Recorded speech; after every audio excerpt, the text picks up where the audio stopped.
Welcome back to the Raven build series. Now that the engine and transmission are in, we can button up the rest of the drivetrain, starting with the front CVs.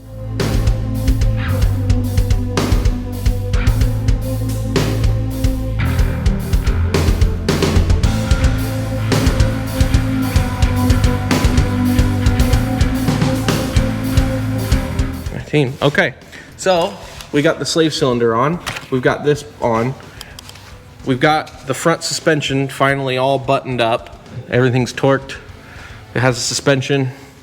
Let's start it up. Before the transfer case and drive shaft can be installed, they need cleaned up and restored. You know the drill. This is your transfer case on drugs. This is your transfer case on mineral spirits. Okay, so here I've got the drive shaft, and here's what it looks like now. I'm gonna hit it with some mineral spirits, wire wheel it, paint it, and put the new carrier bearings on. So, yep, that's what we're gonna do.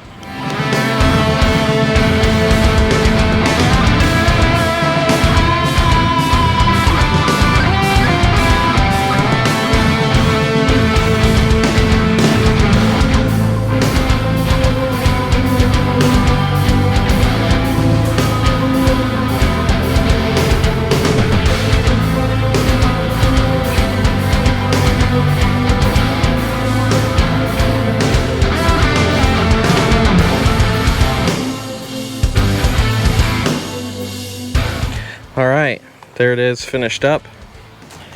There's still a little texture to it because I didn't sand it down perfectly smooth, but that should keep it from rusting. So next, I replace these carrier bearings.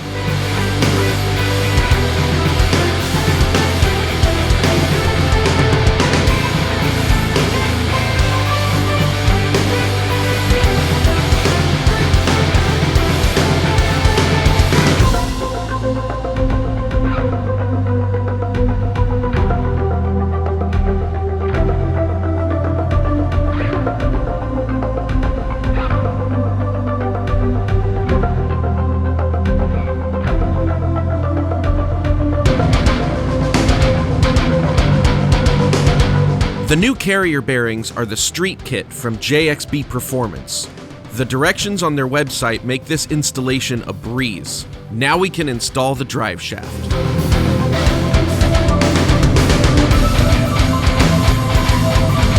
Now with the drive shaft on, we can put on the transfer case up there.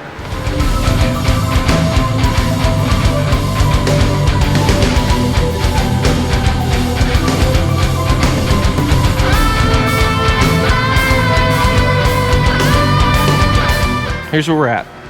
We've got the transfer case on.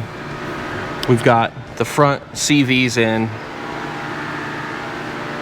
We've got the inspection plate on, the slave cylinder, the drive shaft, and the drive shaft's bolted to the rear diff. So, we've got these new bushings in. Everything is nice and tight. Looks good, feels good. And yeah, now all of the wheels are connected. All right, now we've got this boosted fab, tubular front cross member. We got this from Performance Part Out, John Hanlon. Always get stuff through him if you can. So we're gonna put this on somewhere around here. Yep. All right, so now we're gonna work on getting this power steering pump in. Alex is here, and we're gonna try and get the power steering pump in somewhere in this area. We've got Cooper's head for scale. If you come around this way, you can see more of how it's gonna fit. Yeah, see? See, exactly the same. Very close. There's no difference. Yeah, so his head's a little lighter and easier to prop up with his body than this. It is. Yeah. So we're gonna build the bracket around his head. Yeah. But that's what we're gonna do. Yep. Ooh. We got 12 and 5/8 And you knew that because 5/8 is marked. on the Colts table. Yep.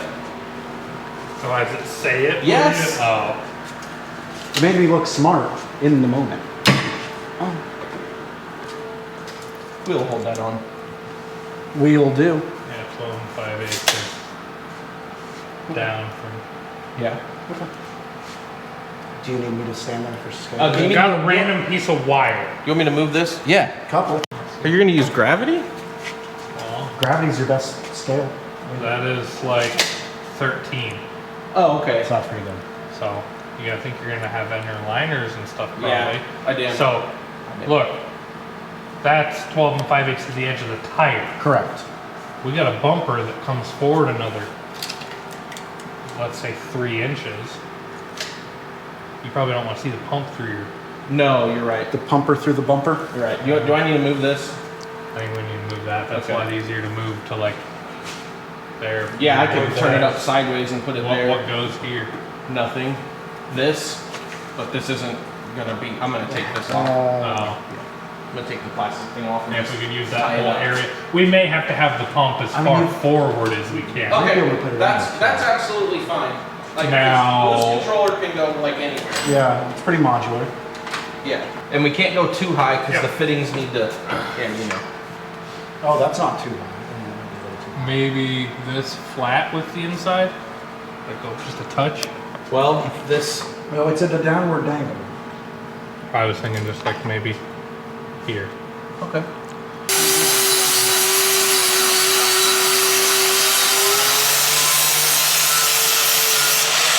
You hold the pump. Yep. Are you gonna drop this down? Yeah.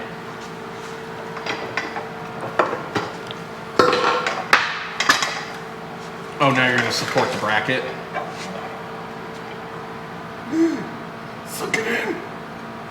Okay.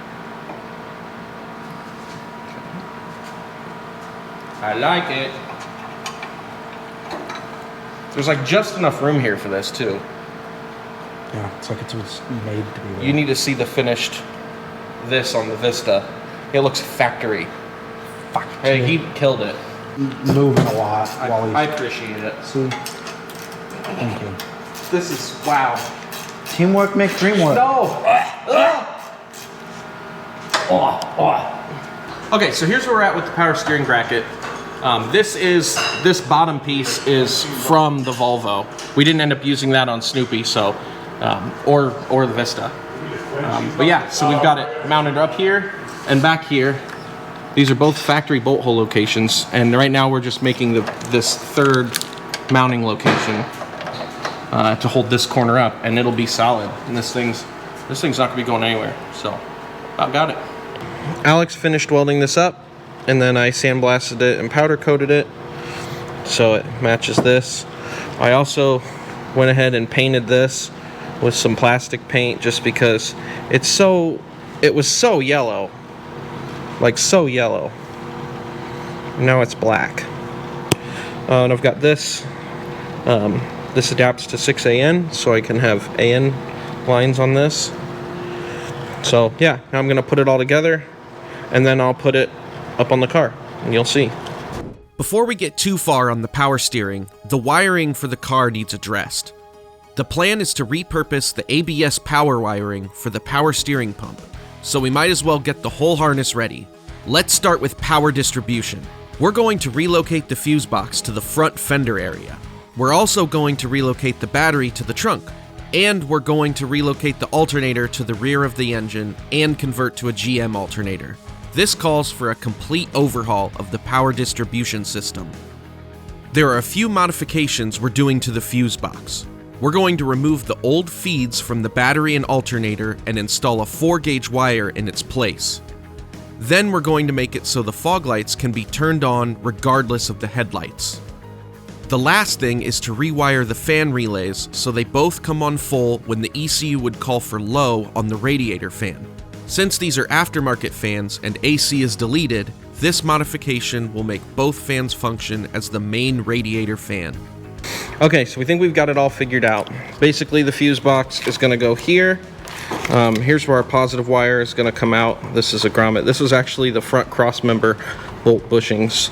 We've got one there.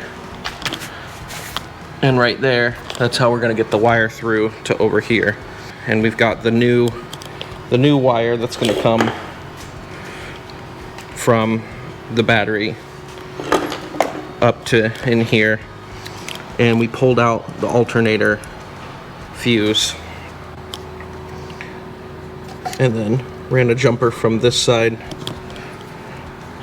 to this side just to get power back to this bus. So we only have to bring power into one spot. So we've got a bracket made for this that'll go here. It's just a little piece of steel. I'm gonna powder coat it just so it doesn't rust, and then yeah, then we'll put the cover back on, bolt it all up, and make the cable, and run the cable back to the fuse there, right there in the middle.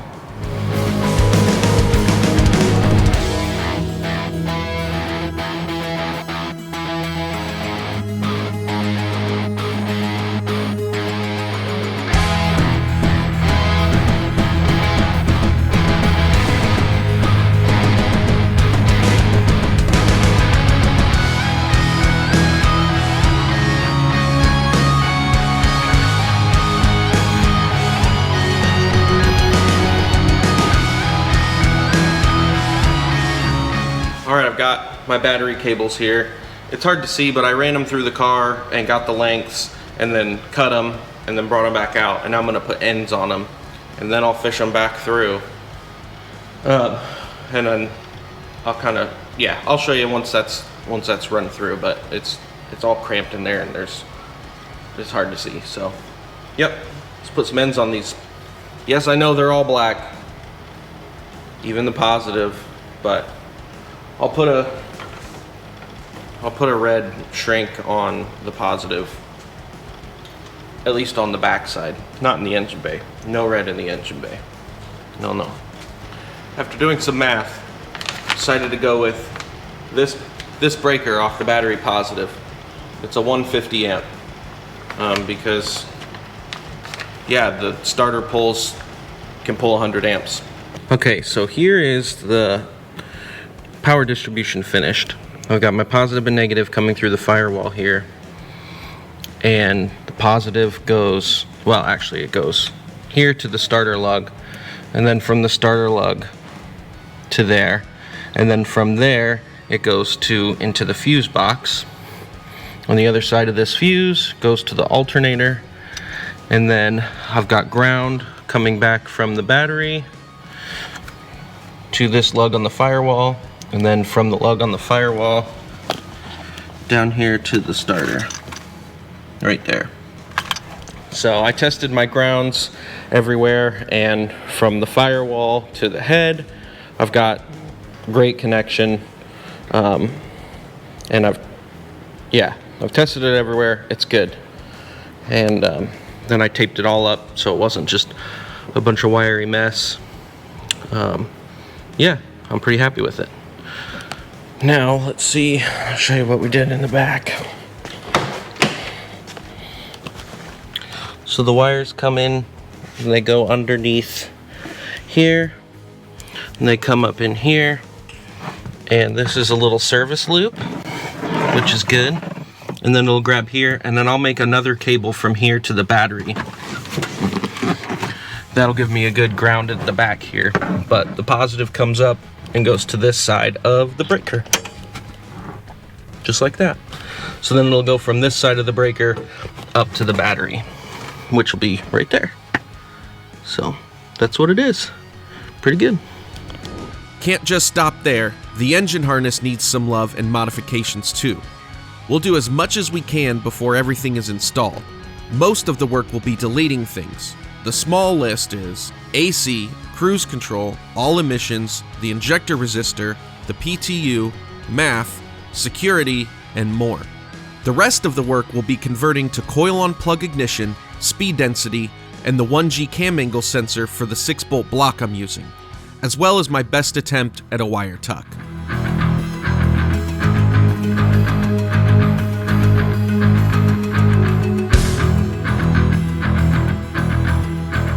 Okay, so the harness is pretty much ready. I've deleted everything that I know I'm not going to use, and terminated and capped everything properly. I've made some adjustments to lengths that I think I'm gonna need. It's just easier to do this with it like this than when it's in the engine bay. So these will go to the cam angle sensor. I don't know what length to do that yet, but there's that. Yeah, so there's that. And this will be the connector for the coil unplug. So I'll be able to just plug that in. This is just a generic 5-pin male-female. So I'll make a harness for the actual coils that comes out to this, and then that will just plug in right here. And yeah, there it is.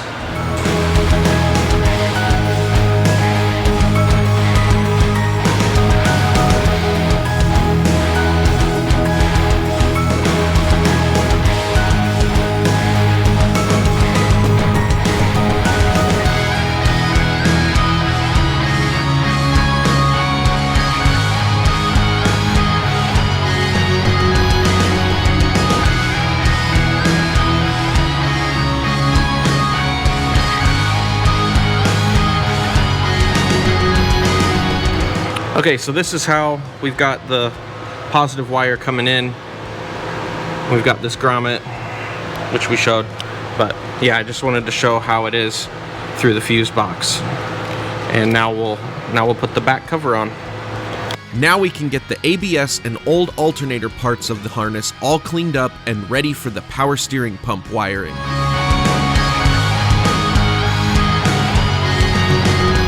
This harness is all taken care of. I'll get to this later. This will be for power steering, and this will be for the oil pressure switch. Well, oil pressure gauge. But basically what I did was I extended the harness for the alternator, the one that gets the 12-volt trigger to turn the alternator on. That also turns on the charging light if your alternator goes out. So I extended that wire through the frame rail and out a grommet there in the corner, tucked the harness around, and then plugged it into the pigtail connector for the alternator. So yeah, pretty neat. Hopefully it works. Okay, we've got it mounted here. There's a bolt back in there. You can see it. Everything looks really good. 3 points of contact. Under here's the factory ground. So that's tied in. So what we're going to do is we're going to put this ground here for the pump. And then here's the positive. This went to the fuse box for the ABS pump. We're going to use these 2 wires, put them to this wire, and then reuse the ABS fuse circuit in the pump to power in the fuse box to power this pump. So yeah, that'll be really nice. Everything fits really well. Alex just did the best job. And the fittings will come out there. All right, so we're gonna try and solder these on. When was the last time you did something this big? Radio Shack days. So this is what, 250 watts? 325. 325. I'm going all out. It's gonna go on my leg, I know it. You're doing it though.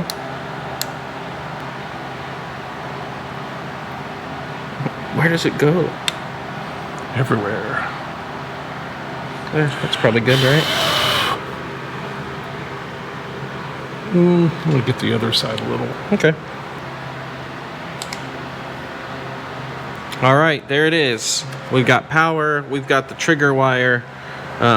This trigger wire will run to the AC button up in the cabin, so I can turn on and off the power steering here.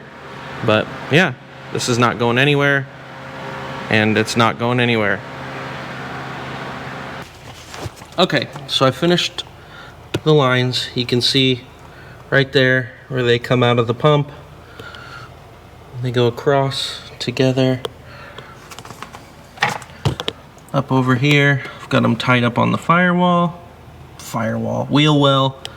and then they come up under here and they hide through a little space between the subframe and the body right there.